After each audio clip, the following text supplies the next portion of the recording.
அஸ்ஸலாமு அலைக்கும். அபூ சுஃபியானினுடைய மகள் உம்மு ஹபீபா ரதியல்லாஹு அன்ஹா இஸ்லாத்தினுடைய ஆரம்ப காலத்திலேயே ஈமானை தழுவியவர்கள்.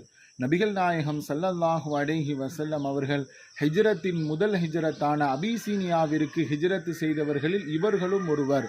உம்மு ஹபீபா ரதியல்லாஹு அன்ஹா தன்னுடைய கணவரான உபைதுல்லா பின் ஜஹஷோடு அபிசீனியாவிற்கு ஹிஜ்ரத் செய்தார்கள். ஆனால் அங்கு சென்ற பிறகு தன்னுடைய கணவர் அங்குள்ள பழக்க வழக்கத்தில் இஸ்லாத்தை விட்டும் அவர் வெளியேறிவிட்டார்.